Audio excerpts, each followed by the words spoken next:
Most parents think teaching their kids digital literacy means showing them how to use a computer. But what they really need to learn is something completely different, and most schools aren't teaching it. Here's what I mean.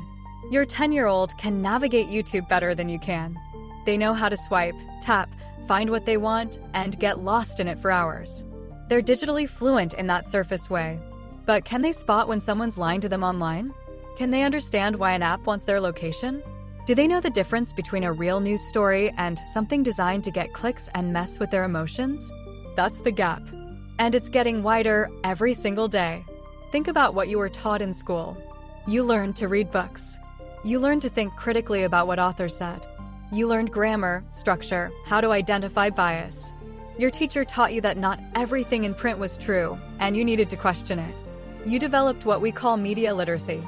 That skill protected you as an adult. Now fast forward to today. Your child is being exposed to more information before breakfast than you saw in an entire month as a kid. Videos, ads disguised as content, recommendations that seem personal but are actually algorithms trying to keep them scrolling, messages from people who might not be who they say they are. And here's the thing, most kids have zero framework for understanding any of it. They're swimming in digital content, but they've never been taught to swim. They're just thrashing around, hoping they don't go under. The real definition of this skill set isn't about being tech-savvy. It's about being thoughtful, skeptical, and intentional with information and technology. It's about understanding how the digital world actually works beneath the surface. Why apps are designed the way they are. What data means. How to spot manipulation. When to trust something and when to walk away. How to use technology as a tool instead of letting technology use them. And here's what might surprise you. Teaching this doesn't require you to be some kind of tech expert. You don't need to understand every platform or algorithm. You need to be curious, ask good questions, and help your child think like a detective. Let me give you a concrete example. Your teenager sees a post from someone who looks cool and attractive, and that person says, "Hey, I noticed you and I think you're amazing. Message me." Most kids feel flattered first. Their critical thinking turns off because their emotional brain just lit up. They don't ask the basic questions. Why is this stranger noticing me? What's their real goal? This looks too good to be true, so why am I believing it? If you've taught your child to pause and ask those questions, if you've helped them understand that people online aren't always who they claim to be, you've just protected them from something really dangerous. That one habit could literally save them. Or here's another scenario. Your 8-year-old is watching what seems like a kid's video, but halfway through, it shifts into an advertisement for something expensive. The kid doesn't even notice the transition. They just know they want that thing. The video was designed that way intentionally. The creators understand child psychology. They know how to bypass your kid's defenses because a kid's brain is still developing the ability to spot manipulation. If you've taught your child, hey, sometimes videos try to make you want things without you realizing it, and that's normal, but you can notice it now, you've just handed them a superpower. Suddenly, they're not helpless. They can see what's happening. This is what this skill is really about. It's about awareness, skepticism, and agency. It's about raising children who don't just consume information passively. They question it, think about where it comes from, consider who benefits from it, and make intentional choices about what they engage with. So where do you actually start? Because I know some of you are thinking, this sounds great, but how do I actually teach this to my kid without sounding like I'm preaching? The first step is simple, and you can start today. You start by being curious together. Next time your child is watching something or scrolling, instead of just sitting there next to them, ask gentle questions. Not in an interrogating way, but genuinely curious. Why do you think they showed that right there? Or how do you think they knew you'd like this? Or do you think this person is real? Most kids have never been asked to think about these things. Their brains light up when someone does. They start noticing patterns. They start asking themselves those questions without you asking. That's when real learning starts. The second piece is teaching them about data and privacy in a way that doesn't sound like a lecture. Here's something that actually works. Ask your kid, if this app or game is free, what do you think the real product is? Most kids don't get it at first. Then you explain, it's you. They're collecting information about what you like, how long you spend there, what you click on, and they're selling that information or using it to figure out what to show you next. Once they understand that, their entire relationship with free apps shifts. They start asking, wait, what am I paying with? Not with money, with attention and information. Suddenly, they're thinking like adults think about contracts. They're understanding exchange and cost. Now, this is where it starts to matter that you stay curious about what your kids are actually doing online. I'm not talking about surveillance or checking their phone constantly. I'm talking about genuine interest. Asking them to show you what they're into. Letting them teach you about their world. Because here's what happens when you do that. They're more likely to come to you when something feels off or scary. Kids who feel like their parents are interested in their digital lives, not just policing them, are more likely to ask for help.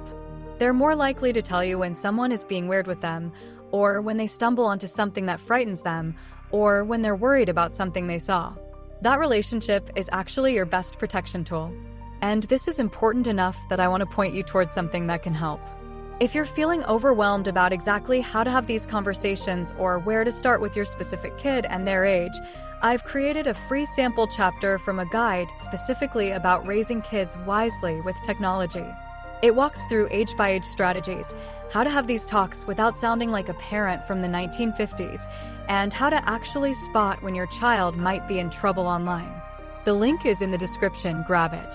It's legitimately just one parent trying to help other parents feel less alone and more confident in this strange digital world we're raising kids in.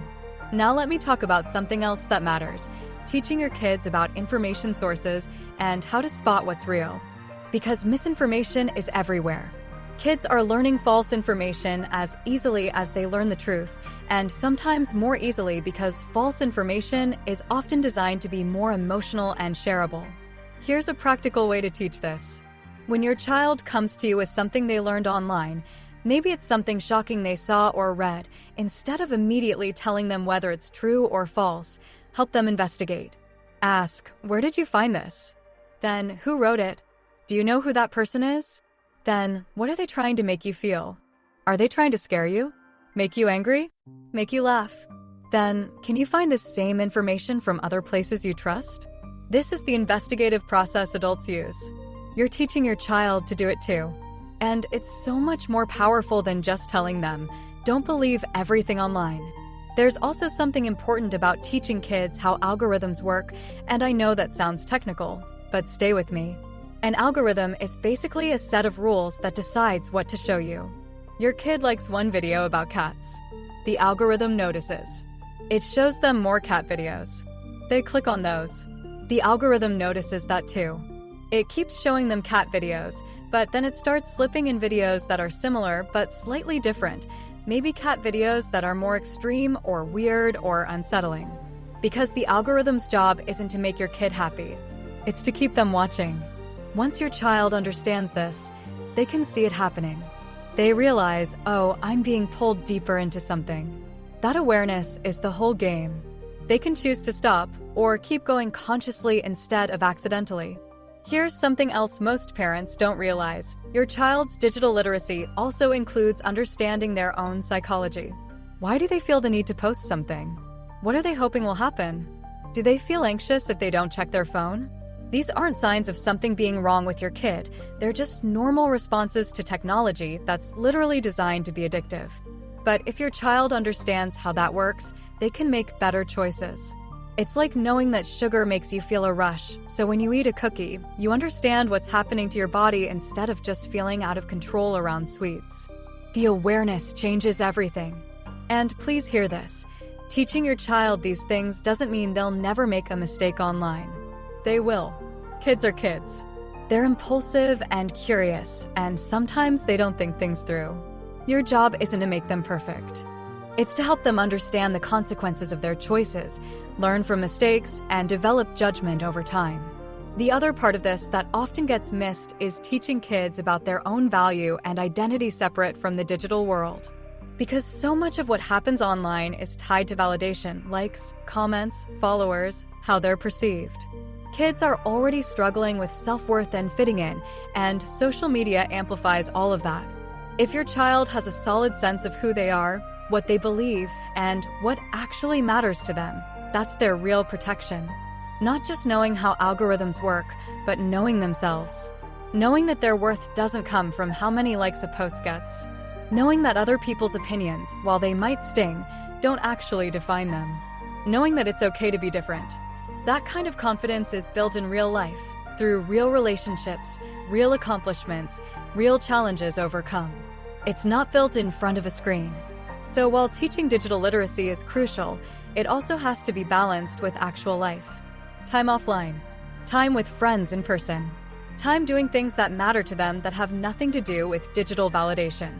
Here's what I've noticed with parents who are actually getting this right. They're not trying to shield their kids from technology. They're not trying to keep them offline until they're 18. They're teaching them to be thoughtful, aware, and intentional about it. They're using technology with their kids sometimes instead of just policing it. They're having conversations that matter. And their kids are actually more responsible with their screens and their choices, not less.